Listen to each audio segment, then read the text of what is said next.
প্রিয় ছাত্রছাত্রী, স্বাগত জানাচ্ছি YouTube channel English academy Debashis চ্যানেলে। তো দেখো, ছায়া প্রশ্ন সাথী 2024 সাল, বিশেষ করে আজকের ভিডিওটি অষ্টম শ্রেণীর ক্লাসের জন্যই। যারা অষ্টম শ্রেণীর ইংরেজি বিষয়ে বিভিন্ন কোশ্চেনগুলো সলভ করেছো তারা মিলিয়ে নিতে পারো, অথবা যারা সলভ করোনি তারাও মিলিয়ে নিতে পারো। তো ছায়া প্রশ্ন সাথী থেকে একটি ছোট্ট ইংরেজি সলভ ফার্স্ট, যে তোমাদের সামেটিভ, সেখান থেকে একটা সলভ করছি। তো তোমরা যদি করে থাকো তো অবশ্যই ভালো ব্যাপার, আর যারা এখনো করোনি তারা অবশ্যই মিলিয়ে নিতে পারো। আর প্রশ্ন সাথী ছায়া 2024 যারা এখনো কিনোনি, অবশ্যই অষ্টম শ্রেণীদের জন্যই বলছি, তারা কিন্তু অবশ্যই বইটি কিনে নিতে পারো। এখানে প্রথমে একটা কোশ্চেন দেওয়া রয়েছে, তমলুক হ্যামিল্টন হাই স্কুল, পূর্ব মেদিনীপুর। তো এখান থেকে আমরা জানি কিন্তু যে প্রথম যে সামেটিভ আমাদের সেখান থেকে 15 নম্বর করতে হয়। তো টেক্সটটা পড়েই কিন্তু বুঝতে পারছি। দেখো, read the following passage and answer the questions given below. অর্থাৎ নিচে যে অনুচ্ছেদ রয়েছে সেটা পড়তে হবে এবং যে প্রশ্নগুলো দেওয়া রয়েছে সেগুলোর উত্তর করতে হবে। প্রথমে, what is the source of this passage? তো প্যাসেজ পড়েই তোমরা বুঝতে পারছো তোমাদের সিলেবাসে যেটা অন্তর্ভুক্ত রয়েছে বিভিন্ন গল্পগুলির মধ্যে একটি গল্প হলো কিন্তু দ্য গ্রেট এসকেপ। তো what is the source of this passage? Source বলতে উৎস। এই গল্পটির উৎস কি? তাহলে গল্পটির উৎস কোথায় থেকে নেওয়া হয়েছে? This passage has been taken from the great escape. গল্পটার নাম ছিল দ্য গ্রেট এসকেপ। পরে কি বলা হয়েছে? হু is the author of this piece? অর্থাৎ এই যে গল্পটি বা যেখান থেকে গল্পটি নেওয়া হয়েছে, গল্পটির অংশ, এখানে সেটার কে লিখেছিলেন? Who is the author? It is written by Sugata Bose. Sugata Bose. 3 নম্বরে চলে যায়, হোয়ার ওয়াজ সুভাষ রেসিডেন্স? সুভাষের যে রেসিডেন্স সেটা কোথায় ছিল? রেসিডেন্স দেখো এখানে বলা হয়েছে, বা এখানে যদি আমরা দেখি at Subhash Elgin road's residence, এখানে তার কিন্তু একটা ঠিকানা দেওয়া রয়েছে 38/2 এলগিন রোড। তাহলে সুভাষ রেসিডেন্স ওয়াজ অ্যাট, আমরা অবশ্যই অ্যাড যুক্ত করব এবং তারপরে কি লিখব? At 38/2 Elgin road. Why did the light glow in Subhash bedroom? সুভাষের যে শয়ন কক্ষ, বেডরুম, সেখানে কেন আলো জ্বলছিল? এখানে দ্য লাইট গ্লোড, এই অংশটা দেখো, the light glowed in his bedroom. তাহলে ইন সুভাষ বেডরুম, এই কথাটা এখানে Subhash bedroom, to give the impression that he was still there. মানে আলো এই জন্য জ্বালিয়ে রাখা হয়েছিল যে এটা বোঝানোর জন্য যে সে সেখানে ছিল। How did Subhash leave the house? কিভাবে সুভাষ হলো বাড়ি পরিত্যাগ করেছিল বা তার বাড়ি থেকে সে বের হয়েছিল? ঠিক প্রথমের দিকে লাইনে, Subhash and Shishir hug the inner wall of the long house corridor and tiptoed down. এই tiptoed যে কথাটা বলা হয়েছে, quietly and softly, অর্থাৎ খুব চুপি সারে। তাহলে Subhash tiptoed down the black stairs to the car and left the house। তাহলে এখান থেকে কিন্তু আমরা পুরো অংশটা কিন্তু লিখতে পারছি। পরে 2 নম্বরে চলে যায়, do as directed, your friend a senior dash you, fill in with preposition. Preposition দিয়ে পূরণ করতে হবে। তো সিনিয়র, জুনিয়র, এই সমস্ত যে ওয়ার্ড থাকবে, তারপরে আমরা যখন প্রিপোজিশন করবো সেখানে কিন্তু অবশ্যই দ্যান ব্যবহার করব না। সেই ক্ষেত্রে কিন্তু আমাদের কি করতে হবে? টু ব্যবহার করতে হবে। Your friend a senior to you, junior to you. Doctor Sen is FRCS, fill in with article। Article আমরা জানি এ and the, তো এই তিনটির মধ্যে যে কোনো একটা লিখতে হবে। তো দেখো, FRCS যখন আমরা এফ বলছি, তো এফ যখন উচ্চারণ করছি, অবশ্যই এটা পুরোটা একটা কিন্তু ডিগ্রি, মেডিকেল ডিগ্রি। তো এফ উচ্চারণ করতে গেলে আমাদের অবশ্যই কিন্তু কি চলে আসছে? ভাইল সাউন্ড চলে আসছে। তো সেই ক্ষেত্রে doctor Sen is an FRCS, কারণ যেহেতু এফটা এখানে ভাইল সাউন্ড উচ্চারণ হচ্ছে।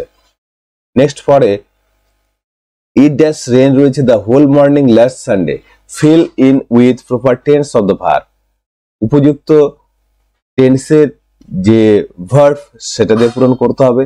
তো it dash rain the whole morning last Sunday, তো গত রবিবারে সারাদিন ধরে বৃষ্টি হচ্ছিল। তো অতীতকালে হচ্ছিল, সে অর্থে চলছিল অতীতকালে কোনো কাজ, কোনো একটা সময় ধরে, সে অর্থে অবশ্যই আমরা কি করে? Past perfect continuous tense. এর গঠন কি করা হয়, সাবজেক্টের পরে হ্যাড বিন অবশ্যই লিখতে হবে এবং ভার্বের সঙ্গে আইএনজি হবে। তাহলে সেই অর্থে কি হচ্ছে, it had been raining the whole morning last Sunday. Had been morning, had been raining, had been raining. Your preparation for the test is dash sufficient. Fill in with proper form of the word. অর্থাৎ ব্র্যাকেটে যে শব্দটি দেওয়া রয়েছে তার উপযুক্ত শব্দ দিয়ে এটা কিন্তু আমাদের পূর্ণ করতে হবে। তাহলে তোমার প্রস্তুতি ফর দ্য টেস্ট, পরীক্ষার জন্য তোমার প্রস্তুতি ইজ ড্যাশ সাফিসিয়েন্ট। তাহলে এখানে আমরা যদি প্রিফিক্স যুক্ত করে দিই, উপসর্গ, তাহলে সেই ক্ষেত্রে কিন্তু আমাদের উত্তরটা হয়ে যাচ্ছে your preparation for the test is insufficient, অপর্যাপ্ত, অর্থাৎ পুরোপুরি ভাবে হয়নি।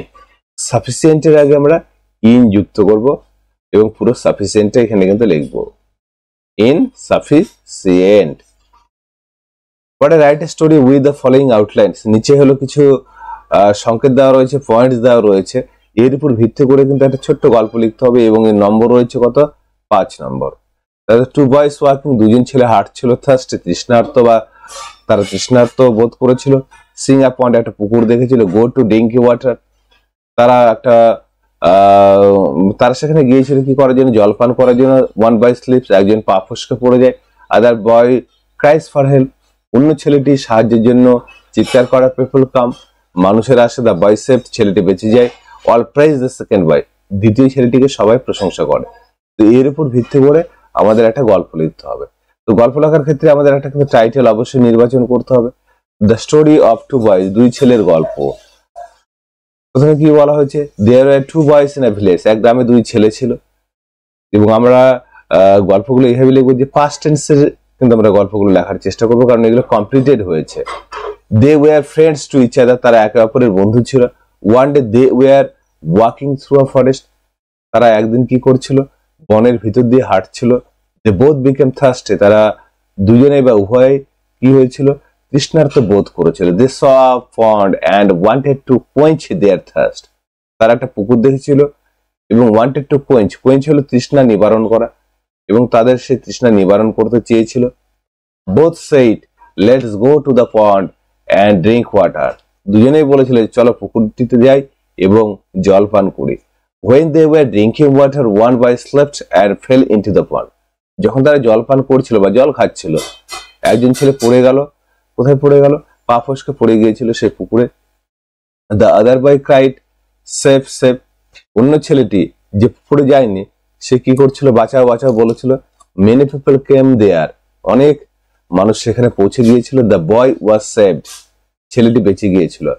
All people praised the second boy, অন্য মানুষেরা বা সমস্ত মানুষেরা দ্বিতীয় ছেলেটির প্রশংসা করেছিল। ফর হিজ ইন্টেলিজেন্স, INTELLIGENCE, তার বুদ্ধির জন্য দ্বিতীয় ছেলেটির সবাই প্রশংসা করেছিল। তো এই ছিল প্রথম সামেটিভের ক্লাস 8 এর আমাদের যে কোশ্চেন ব্যাংক, সেখান থেকে একটা সলভ। আর তোমরা ইতিমধ্যে বা অবশ্যই জেনে গিয়েছো ক্লাসগুলোতে যে আমাদের যে প্রথম সামেটিভ রয়েছে সেটা কিন্তু 15 নম্বরের, দ্বিতীয় আমাদের 25 নম্বরের হবে, এবং তৃতীয় যে সামেটিভ থাকবে সেটা কিন্তু 70 নম্বর, অবশ্যই রিটেন এক্সামিনেশন। এগুলোও রিটেন এক্সামিনেশন। তো আমাদের এখানে 15 নম্বরের মধ্যে কিন্তু পড়তে হচ্ছে। আর বিভিন্ন স্কুলের সিলেবাস গুলো দিয়ে দেওয়া হয়েছে। আর এপ্রিলের প্রথম সপ্তাহে কিন্তু তোমাদের প্রথম যে সামেটিভ সেটা কিন্তু অনুষ্ঠিত হবে। তো আশা করছি ভিডিওটি শেষ পর্যন্ত দেখেছো। ভিডিওটি ভালো লাগলে অবশ্যই লাইক, কমেন্ট, শেয়ার করবে। সঙ্গে থাকার জন্য অসংখ্য ধন্যবাদ।